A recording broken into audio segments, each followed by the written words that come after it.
शिक्षा, तकनीक और रोजगार, बीते 10 सालों में हुआ हर क्षेत्र में विकास। वहीं स्वास्थ्य सेवाओं ने कायम की हर दिन नई मिसाल।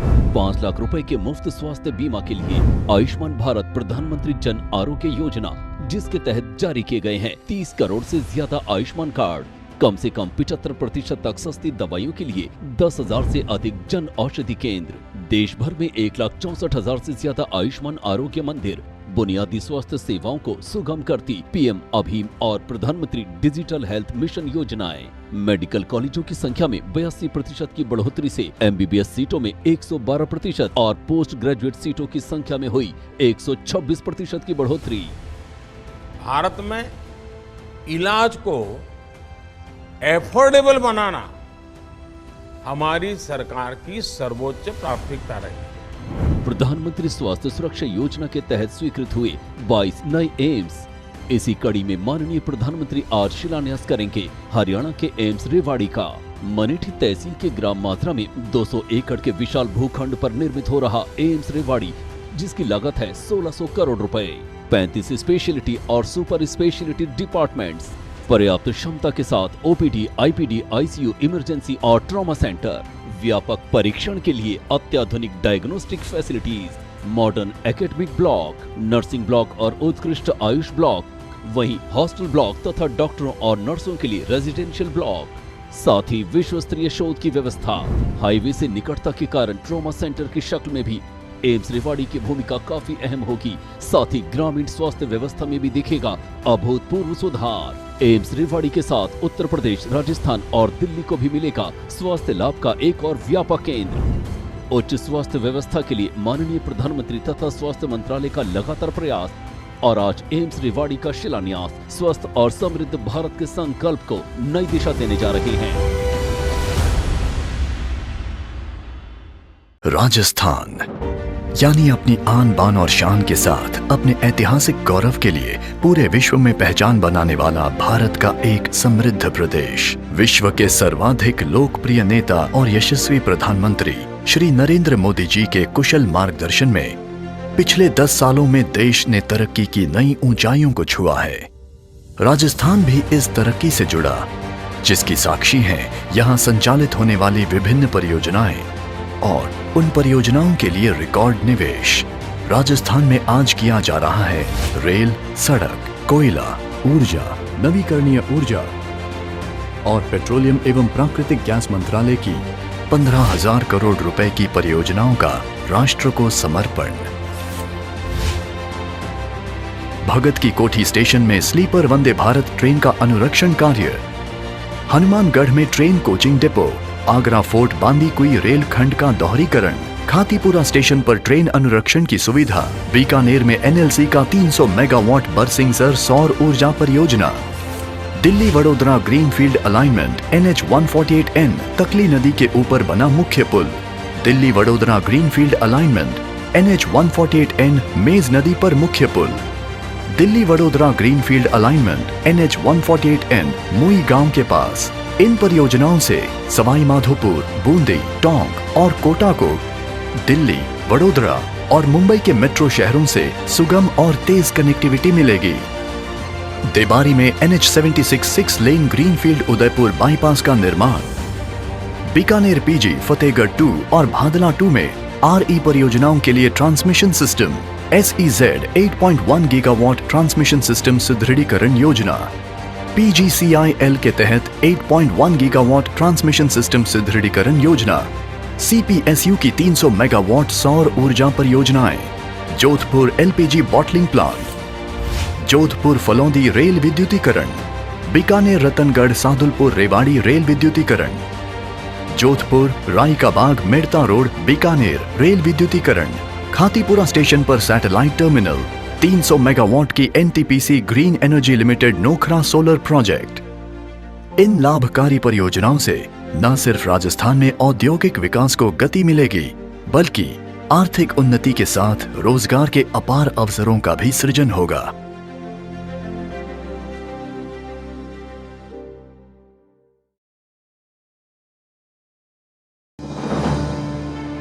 भारत आज विश्व पटल पर विकास के नए अध्याय लिख रहा है। बीते 10 वर्षों में भारतीय रेल भी विकास के पथ पर अग्रसर है। देश के यशस्वी प्रधानमंत्री श्री नरेंद्र मोदी जी के कुशल नेतृत्व में भारतीय रेल द्वारा देश में विश्व स्तरीय इंफ्रास्ट्रक्चर के निर्माण और कनेक्टिविटी विस्तार की दिशा में अभूतपूर्व गति से कार्य किया जा रहा है। देश के मजबूत होते रेलवे इंफ्रास्ट्रक्चर का लाभ किसानों को होता है, विद्यार्थियों को होता है, व्यापारियों उद्यमियों को होता है। इसी क्रम में माननीय प्रधानमंत्री जी द्वारा आज हरियाणा में किया जा रहा है लगभग 2500 करोड़ रुपए की रेल परियोजनाओं का शिलान्यास एवं राष्ट्र को समर्पण। रेवाड़ी काठुवास दोहरीकरण परियोजना, काठुवास नारनौल दोहरीकरण परियोजना, भिवानी डोब बहाली दोहरीकरण परियोजना। इस व्यस्ततम रेलखंड के दोहरीकरण से जहां ट्रेनों का सुगम संचालन संभव होगा, वहीं देश के उत्तरी क्षेत्रों तक सीमेंट, खाद्यान्न आदि का अधिक और तीव्र गति से हो सकेगा परिवहन। मनहेरू बवानी खेड़ा दोहरीकरण परियोजना के बनने से रेवाड़ी भिवानी हिसार रेलखंड पर स्थित कोयला आधारित बिजली घरों तक कोयले की सुगम आपूर्ति होगी सुनिश्चित। आज माननीय प्रधानमंत्री जी द्वारा किया जा रहा है नवनिर्मित रोहतक महम हांसी रेल लाइन का राष्ट्र को समर्पण और दिखाई जा रही है इस रेलखंड पर संचालित होने वाली ट्रेन सेवा को हरी झंडी। ये रेल परियोजनाएं न केवल सुगम रेल कनेक्टिविटी के सपने को करेंगी साकार, बल्कि विकसित भारत के संकल्प को भी करेंगी सिद्ध।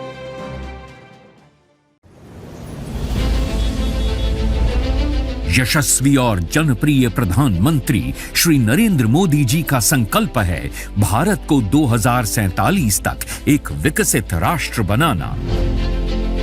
इस संकल्प को दूरदर्शिता और समर्पण के साथ पूरा करने के लिए हरियाणा सरकार भी प्रतिबद्ध है।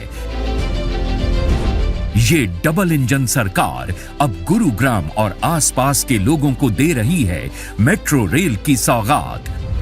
माननीय प्रधानमंत्री जी के कुशल नेतृत्व में 10 सालों में देश में मेट्रो का भी बहुत तेजी से विकास हुआ है।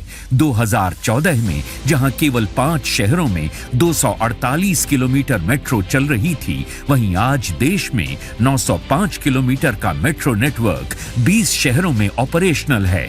इसके साथ ही देश में 959 किलोमीटर के मेट्रो नेटवर्क पर बहुत तेजी से कार्य चल रहा है।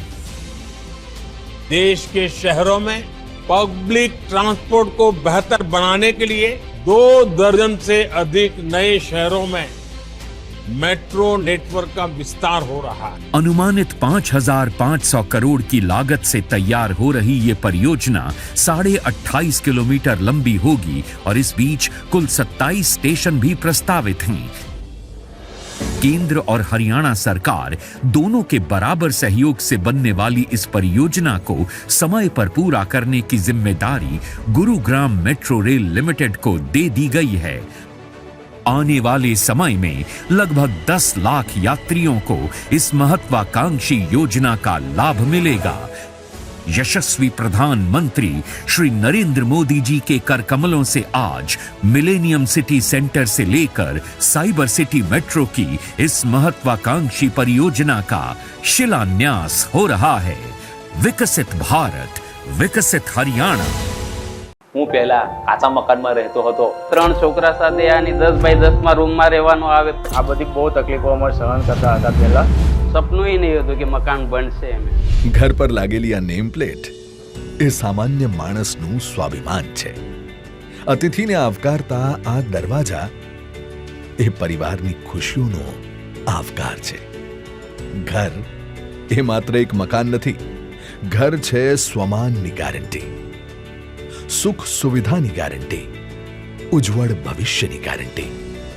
દેશના પ્રત્યેક પરિવારને આ ગેરંટી આપી છે આપણા આદરણીય વડાપ્રધાન શ્રી નરેન્દ્રભાઈ મોદીએ।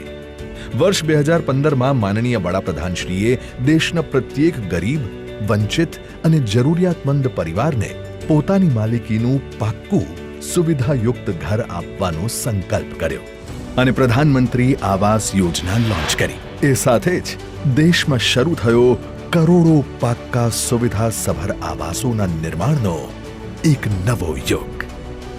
2014 के बाद हमने गरीबों के घर को सिर्फ एक पक्की छत तक सीमित नहीं रखा, बल्कि हमने घर को गरीबी से लड़ाई का एक ठोस आधार बनाया, गरीब के सशक्तिकरण का, उसकी गरिमा का माध्यम बनाया। આ ઘર જેમાં શૌચાલયની સુવિધા છે, એલપીજી કનેક્શન છે, વીજળી તેમજ નળથી જળની સુવિધા છે. માનનીય વડાપ્રધાન શ્રીના હાઉસિંગ ફોર ઓલના સંકલ્પને સાકાર કરવા ગુજરાતમાં પૂરી ઊર્જાથી કાર્યરત છે માનનીય મુખ્યમંત્રી શ્રી ભૂપેન્દ્રભાઈ પટેલ. પહેલા ગરીબો અને મધ્યમ વર્ગ પરિવારોને પોતાનું મકાન બનાવવું હોય તો લોઢાના ચણા ચાવવા જેવું કપરું કામ. વડાપ્રધાનશ્રીએ ગરીબો, વંચિતો અને સામાન્ય માનવી મધ્યમ વર્ગને માથે આવાસ છત્ર આપવાનો સંકલ્પ કર્યો છે. તેમણે દેશમાં પ્રધાનમંત્રી આવાસ યોજના શરૂ કરાવીને કરોડો લોકોને પોતિકા ઘરનો સધિયારો આપ્યો છે. વડાપ્રધાનશ્રીએ પ્રધાનમંત્રી આવાસ યોજના દ્વારા સુવિધાસભર આવાસ આવા પરિવારોને ઉપલબ્ધ કરાવ્યા છે. પ્રધાનમંત્રી આવાસ યોજના હેઠળ ગુજરાતમાં અત્યાર સુધીમાં 13 લાખથી વધુ આવાસોનું નિર્માણ થઈ ચૂક્યું છે, જે અંતર્ગત પ્રધાનમંત્રી આવાસ યોજના ગ્રામીણ હેઠળ ગ્રામ્ય વિસ્તારોમાં રહેતા પરિવારોને મળ્યા છે 5,14,000થી વધુ આવાસો અને જરૂરિયાતમંદ પરિવારોને આવાસ નિર્માણ માટે ફાળવવામાં આવ્યા છે 6,500 જેટલા પ્લોટ. તેવી જ રીતે પ્રધાનમંત્રી આવાસ યોજના શહેરી હેઠળ બન્યા છે 8 લાખથી વધુ આવાસો. અને હા, આવાસ નિર્માણની આ યાત્રા હજી પણ અવિરત ચાલુ રહે તે માટે ગુજરાતના આ વર્ષના બજેટમાં વિશેષ જોગવાઈ પણ કરવામાં આવી છે. આવાસ નિર્માણની આ જ કડીને આગળ વધારતા આજે ફરી એકવાર ગુજરાત માટે આવ્યો છે આવાસોનો એક અભૂતપૂર્વ ઉત્સવ, જે હેઠળ માનનીય વડાપ્રધાન શ્રી વર્ચ્યુઅલ માધ્યમથી માનનીય મુખ્યમંત્રી શ્રીની ઉપસ્થિતિમાં કરવા જઈ રહ્યા છે પ્રધાનમંત્રી આવાસ યોજના સહિત અન્ય આવાસ યોજનાઓ અંતર્ગત 1,31,454 આવાસોનું ₹2,993 કરોડના ખર્ચે લોકાર્પણ અને ખાતમુહૂર્ત. આવાસ અર્પણના આ ઐતિહાસિક કાર્યક્રમમાં જોડાશે ગુજરાતના 182 વિધાનસભા ક્ષેત્રો. આજે દેશભરમાં શ્રી રામ જન્મભૂમિ પ્રાણ પ્રતિષ્ઠા બાદ અભૂતપૂર્વ ઉલ્લાસનું વાતાવરણ છે. દેશમાં જાણે કે દીપોત્સવનો માહોલ છે, ત્યારે ગુજરાતના હજારો પરિવારોને મળવા જઈ રહ્યું છે પોતાનું ઘરનું ઘર. આ ઘર માત્ર એક પેઢી જ નહીં, આવનારી પેઢીઓના ઉજ્જવળ ભવિષ્યનો માર્ગ પણ પ્રશસ્ત કરશે. રાજ્યની આ સશક્ત જનશક્તિથી જ તો થશે વિકસિત ભારત, વિકસિત ગુજરાતનું નિર્માણ.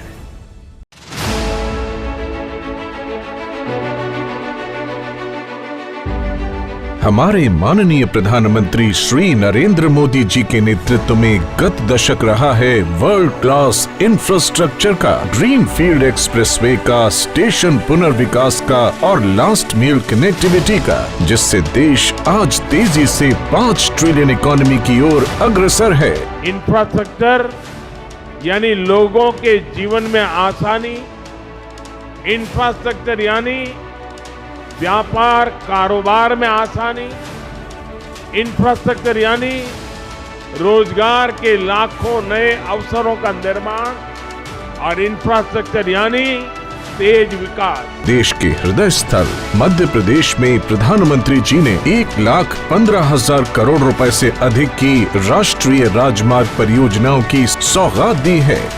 इसी क्रम में 6,700 करोड़ रुपए की लागत से अधिक की 11 परियोजनाओं का लोकार्पण और शिलान्यास आज किया जा रहा है. आज लोकार्पण होने वाली परियोजनाएं हैं NH-47 पर 4 लेन हरदा से टीमा गांव तथा चिचौली से बैतूल 4 लेन का निर्माण कार्य. इससे इंदौर और नागपुर के बीच कनेक्टिविटी सुगम होगी. साथ ही हरदा और बैतूल क्षेत्र के किसानों और उद्योग के उत्पाद को नई मंडियों तक आसान पहुंच मिलेगी, जिससे यहाँ आर्थिक विकास आएगा.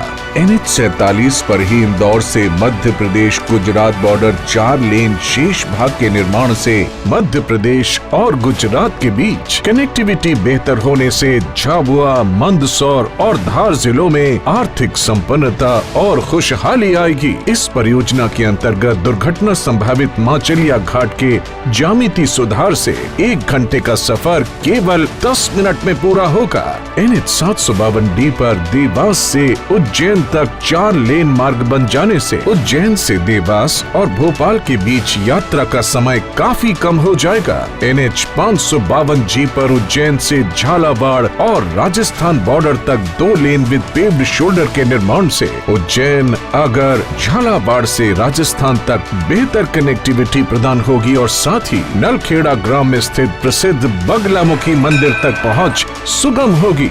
आज ही लोकार्पण हो रहा है होशंगाबाद जल प्रदाय परियोजना का। इस परियोजना से लगभग 62,735 हितग्राही लाभान्वित होंगे। उज्जैन देवास इंदौर रेल लाइन का दोहरीकरण और बरखेड़ा बुदनी इटारसी रेल खंड पर तीसरी रेल लाइन से ट्रेनों की स्पीड बढ़ेगी, जिससे यात्रा समय में बचत होगी। साथ ही कृषि और स्थानीय उत्पादों की तेज आवाजाही होगी।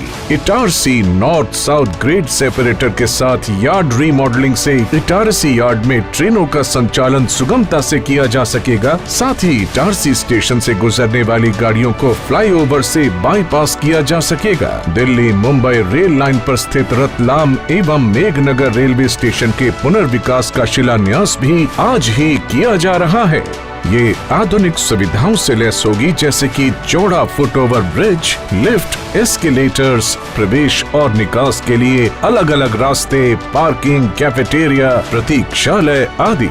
इन परियोजनाओं से दुर्घटनाओं में काफी कमी आएगी, ट्रैफिक जैम से मुक्ति मिलेगी। महाकाल की नगरी उज्जैन तक श्रद्धालुओं की यात्रा सुगम और तेज होगी, जिससे पर्यटन और तीर्थाटन को बढ़ावा मिलेगा। किसानों की मंडी तक पहुंच सुगम होगी और रोजगार के नए अवसर मिलेंगे। अमृत काल में मध्य प्रदेश देश को आर्थिक सुपर पावर बनाने की दिशा में एक सशक्त भागीदार बनकर उभर रहा है।